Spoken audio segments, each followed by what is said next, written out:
The Christmas Krampus, Part 2. This awesome seasonal story is written by an unknown author. So grab your coffee, sit back, and enjoy the show. Christmas time is a time of mysterious wonder. Good kids are joyful the whole month long in quiet anticipation of Santa's arrival.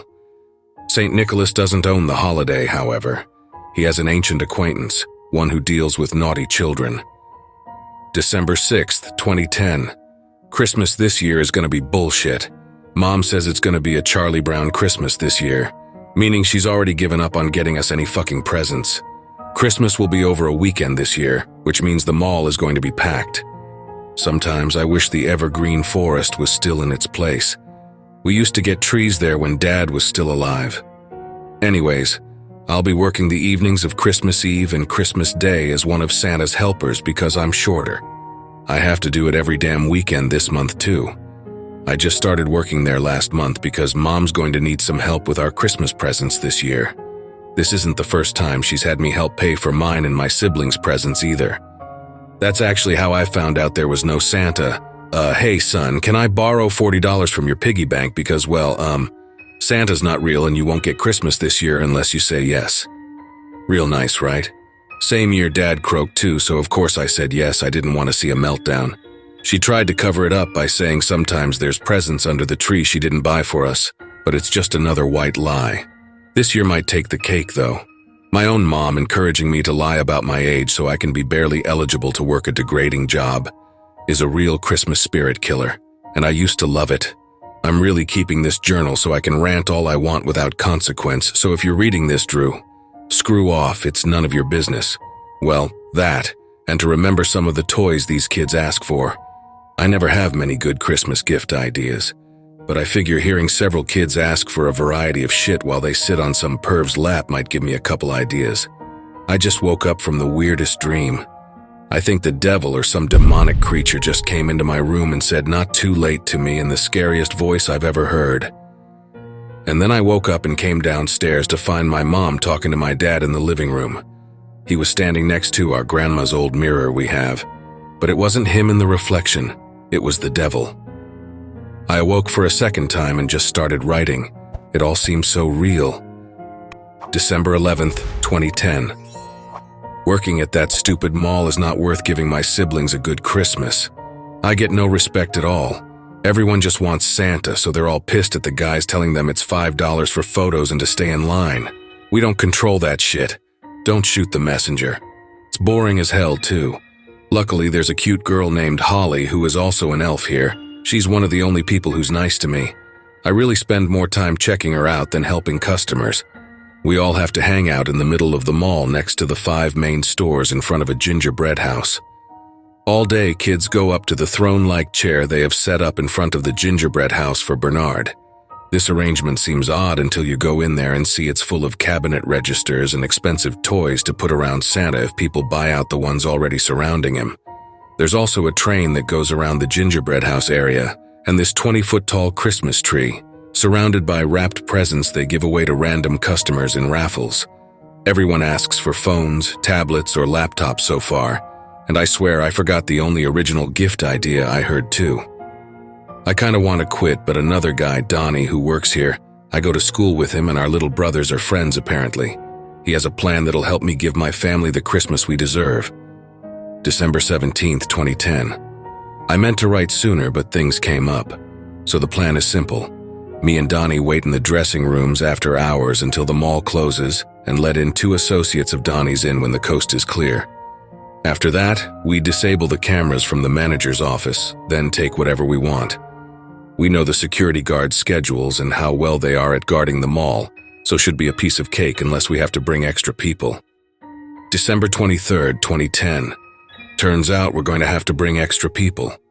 Donnie apparently told his brother in confidence about the plan, and then his brother collaborated with Brody, and they both are coming along with their friends. We're going to get in so much trouble. Is everyone retarded but me? I'm going to write down my progress as I go tomorrow. Even got started early and took a watch to record the time. Mom found out about the watch and tried to chastise me for stealing, but she knows I didn't really care. It's not like it used to be when she'd yell at us, send us to our rooms, then tell us she was sending up Dad to talk to us about it. There was rarely any talking, however. I hope she understands that I'm doing this for all of us. December 24th, 2010, 11 a.m. Told my mom I'd have to work late shift tonight and she threw a fit. Luckily, she's mad at the mall, not me. 2 p.m. Been working 2 hours now and I'm already excited for what's in store. Pun intended. 5 p.m. They're serving the greatest hot chocolate I've had in my life from a big cauldron behind the gingerbread house. I need to nab one of their hot cocoa makers. 8 p.m. I'm so pumped for this. If all goes well, it'll take less than an hour and a half to do the job. We close at 10. 11 p.m. We're waiting for the others now. We're practically alone, which is crazy because sometimes we have employees at the mall here until 1 cleaning up and stuff. I would have figured they'd beef up security around this time too. Guess they don't think they'll be robbed on Christmas. 11:12 p.m. We just let in our partners in crime. Our little brothers and their friends were picked up by Dylan, who was picked up our other associates. And who else would be driving? It's fucking Holly. I can't believe it. This could be the sort of trust-building exercise great relationships are built on. There's 8 of us total, and I'm only 50% sure we're getting away with this now. 11:23 p.m. The mall looks pretty nice at night. All the lights in the dark and no one around, it's pretty great. We've already started filling a card in our pockets. I'm mostly writing this as we go along and these fags are already mocking me for it. 11:37 p.m. Something really weird just happened. We passed Bernard, I hope at least, who was still in costume. We asked him what the hell he was doing and he said he could ask the same thing. Then he said, "Just go home now, it's not too late." Not gonna lie, I kinda want to now. That got to me. That's not the weirdest part though. He had an actual reindeer with him. I have no clue how or why the fuck he got it in the store, but he did. And just like that, he left. We've circled around twice now and can't find him. No one else wants to go, so I guess we're staying. 12:39 a.m. Everything has gone terribly, terribly wrong. I'm not helping, I'm just writing. I don't know what to do. We went to the tree in the center mall by the stairs to help ourselves to the presents. There were all sorts of different decorated wrappings and boxes. Someone left some of their own there. There were some presents that said from Krampus instead of Santa. I don't know what that is, but they're so dead if I find them. We started to grab some of the boxes and we're all gonna open up one each at once. Isaac, Donnie's little brother, opened one early anyways and stuck his hand in the box to grab his prize. We heard a loud crack and snap, followed by loud screaming. Inside the gift box he opened was an open bear trap. Isaac wailed and squirmed despite us telling him he needed to stay calm. It took me, Donnie, and Holly to pry it open and get his arm out. Meanwhile, all the other presents around us started shaking and a couple burst open. I heard what I think was high-pitched laughter like from a toy, but we ran before whatever bombs or anything in the boxes could go off. Then we wrapped Isaac's wound as tight as possible. I hope that helps. I wonder if Bernard did this. He was the only other person we saw here. We are almost on the other side of the mall now, but the exit is blocked by a steel cage door, and no one can get any cell service, so we're going to have to go back. I swear I keep hearing little footsteps behind us. 12:42 a.m. So far, every entrance we've passed is blocked, even ones we just passed. Someone's playing old Christmas music on the intercom now. Holly keeps saying we're all going to die. I'm practically pissing my pants. 12:52 a.m. I'm useless. I can't do anything but nervously write my feelings and observations. All the entrances are locked and everyone is panicking. We have yet to find any security guards and the glass is too thick to break. We're going to have to find a way to break out or survive until morning, and I don't know how long Isaac can go on for. 1:17 a.m. Killer toys. Someone made killer toys. Dylan thinks it's magic or something stupid. I think it obviously has to be robots or something, but debating it doesn't change what we just saw. We all passed an old porcelain Christmas doll making its slow movements like it was building toys when it used its hammer to smack Erica on the head, hard as we passed. She immediately began bleeding and I kicked the things away, then it scurried off. There's movement all around us. We are in Santa's village area trying to think what to do. We could stay here in one of the small houses, but no one wants to stay. We could go to the gingerbread house and hold up there, but I don't know about the toys there either. We could and should go to the tool shop for weapons and just break out of here, but they don't want to pass the tree area at all. We could go to the escalators and hang out on the second floor for a fuller view of the mall and see if there's a way out through the roof.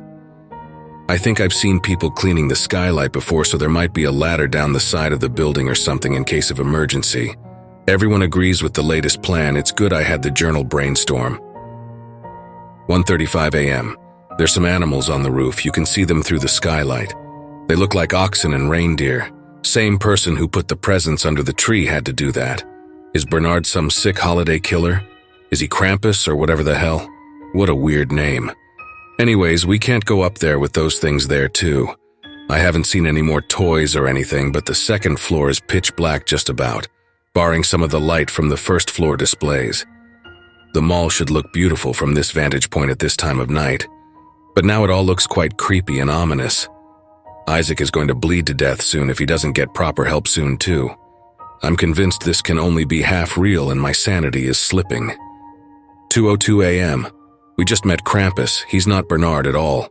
12 long bony fingers came over the railing and they pulled up a lanky monstrosity. The demon from my nightmare, but I could make out much more detail this time. The creature was wearing some sort of happy holiday creepy clown mask. That's all I can describe it as. It has twisted goat legs. It has a red and green Christmas jacket with a hood, although I don't know how or why it wears that because it has 2 long candy cane-like horns jetting forward, and 2 smaller black inner ones going back. It has a large saddle-like basket full of body parts and sticks, I think, on its back. It's also in bells and chains. How the hell couldn't we hear him coming? I don't know why we didn't just run immediately, maybe curiosity, but we really should have. It moved slowly, deliberately. It methodically grabbed Isaac by his free arm and pulled him onto its knee as it crouched down and got out a large bundle of switches. It pulled down Isaac's pants and spanked him 4 or 5 times. Each swing whistled through the air and made Isaac produce a large yelp. He was hit so hard he began bleeding after the first.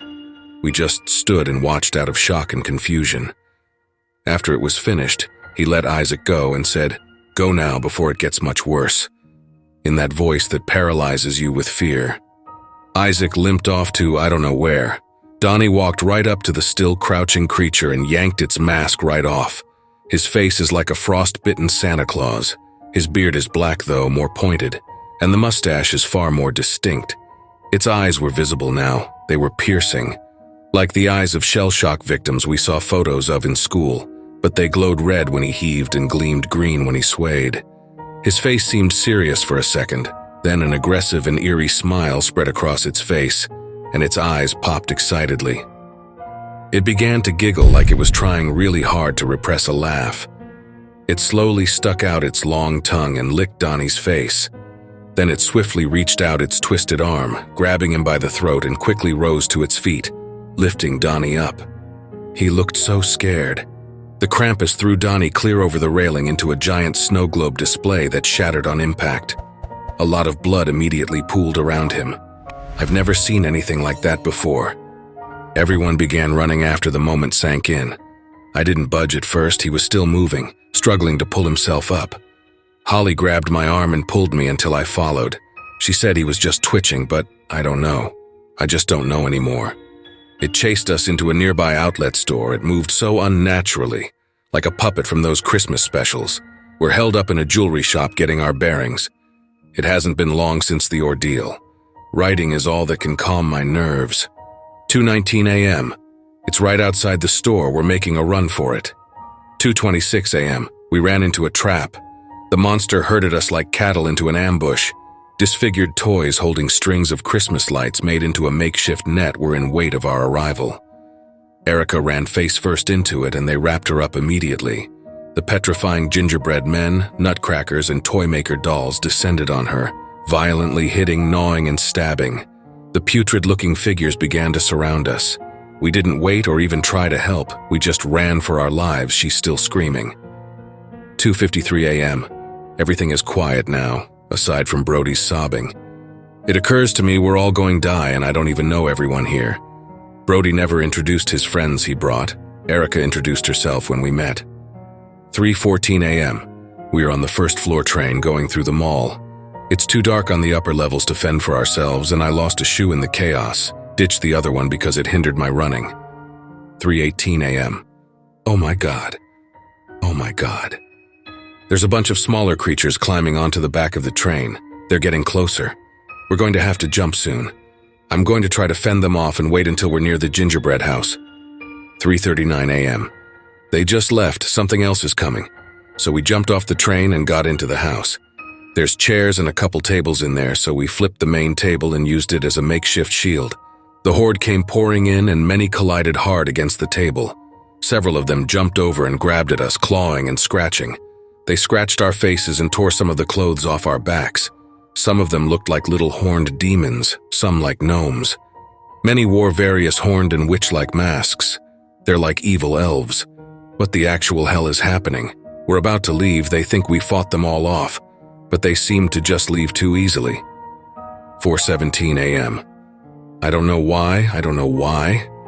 Why would they go towards the noise? What possessed us to do such a stupid thing? The second we were out the door, we snuck around the side towards the back. Then we heard bubbling. As we got closer, the smell became more pungent as well. It was like burning paper and almonds almost. The cauldron had a fire under it and it was full of boiling ink. I grabbed Brody and started backing away, but Holly and Steven moved closer to inspect. Dylan kept still. The Krampus sprang from the shadows and speared Steven right through the head with a trident. It went through the back of his right cheek and out his eye. The other screaming is how I learned his name finally. He lived through the impalement. He was screaming the whole time. He kicked and flailed around violently at first. Krampus looked giddy at the sight. He delicately moved the trident over the cauldron and dunked Steven in. His body sizzled loudly upon contact with the ink. The beast raised out his now almost entirely limp body. He dangled like a fish on a hook. Low moans escaped Steven's mouth. He was entirely black and the foul-smelling liquid dripped off his body. I began to back up, psyching myself up to run, when it turned its attention to us. Its face grew more twisted and monstrous. We just ran again. It's still coming, but we have short time to rest. We're by the entrance now.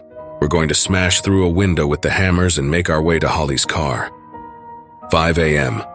Looking out the window, the parking lot no longer existed. In its place was the vast evergreen forest. We began hammering and hammering at the glass. It started to crack but didn't seem like it would shatter soon.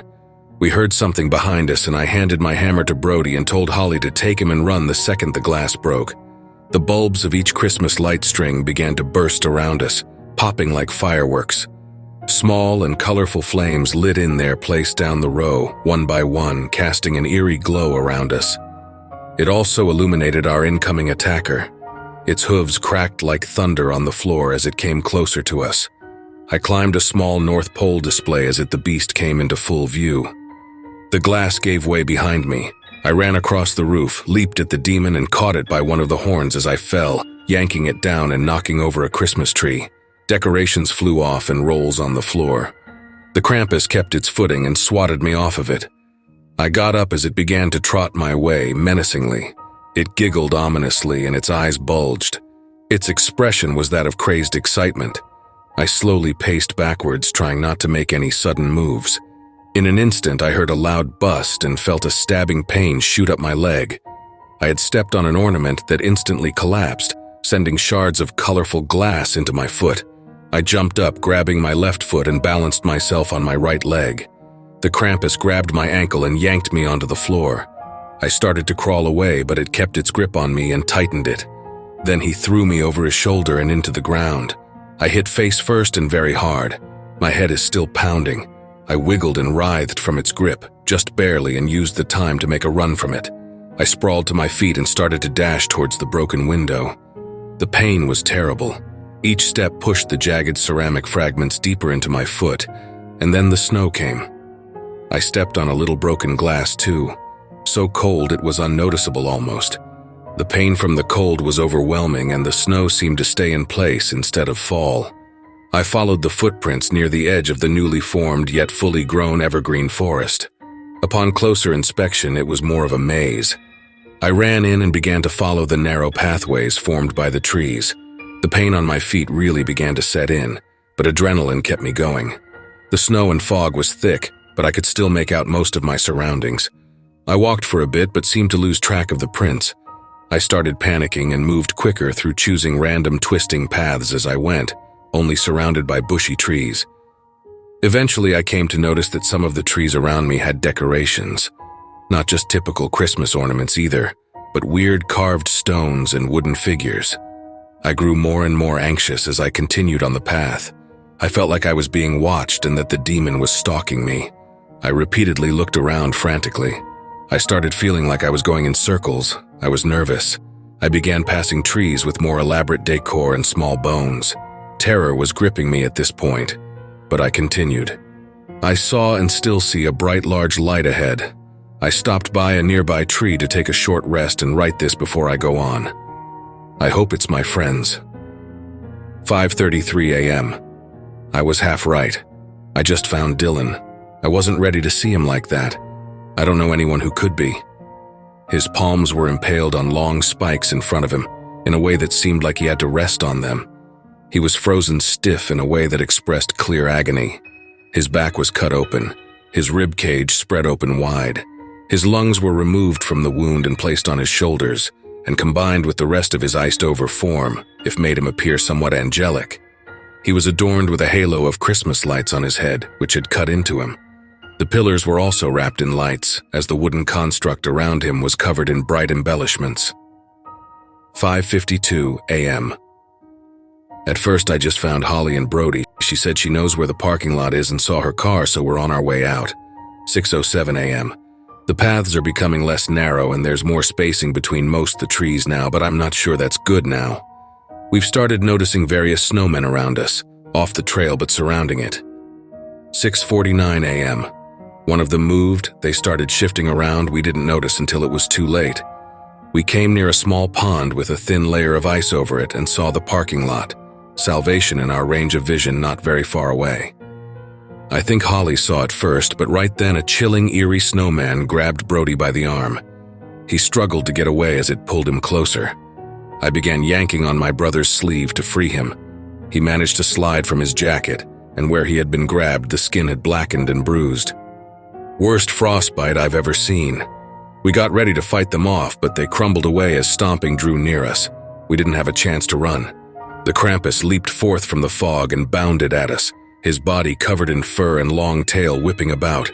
His face was more monstrous as he now had a more pronounced snout, his eyes still horrifying.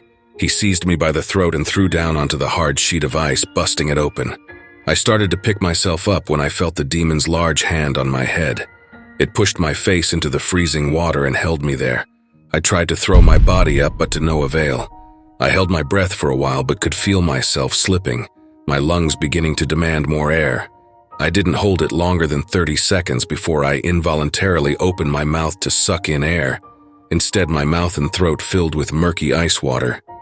I felt the pain as the cold water made its way down my windpipe and into my lungs. The pain and suffocation were too much to bear, and I began to drift away. I was suddenly pulled from the water as the beast was pushed off me by Holly, who had quite a running start. The Krampus picked her up with one hand and lifted her to his face. I coughed up water. The creature licked her, then stuck its abnormally long tongue down Holly's throat. I got up and grabbed Brody by the hand. It dropped Holly, then took the basket from its back. Holly began to cry for help. We backed up. Chains wrapped around and dug into her, pulling her into the dark abyss that lay within the basket. I ran up to help. As she drew near the top of the basket, several hands grabbed hold of her and began pulling her in. I held on for a while, then grabbed her keys and let her go. I don't know whose expression was more haunting, hers or Brody's. We made a mad dash for the parking lot. We made it to the car and got in. We agreed Brody would drive as my foot left me in no condition to, and I could help steer. We tried calling from the parking lot but still got nothing. He tried to start the car but it wouldn't go at first. He turned the key, the engine revved up, but nothing happened. He did it again and again. Before the fourth attempt, the Krampus burst through the passenger window and grabbed me by the head. It started shaking me hard when the car started. Brody slammed on the gas and the speed of us peeling out broke its grip. We began the ride home, safe at last. Haven't seen a single car on the road yet, though. Brody blames me for not helping enough, but we're alive, damn it, that's all that matters. 7:02 a.m. We're just now getting home. We both agreed we're not telling Mom the truth. 7:19 a.m. We came in expecting Mom to have been waiting up all night for us, but instead she seemed more occupied entertaining company. She seemed to be in some trance. The guest she had over was our father. She noticed us and told us to come into the living room. They were worried all night. We came in and blurted bits of the truth out anyway. I turned and saw my father's reflection was the demon's shape, just like in my dream, confirming what I already knew. I told her not to trust that was Dad, but she wouldn't listen. She grabbed us and started marching us upstairs. She locked us up in each of our respected rooms. She told me through the door she was sending up Father to talk with us. This will be my last entry. If you find this, please take this advice. Keep the Christmas spirit and be good for God's sake. Just because the holidays are usually a time of joy doesn't mean they always will be. Not all children have a Merry Christmas.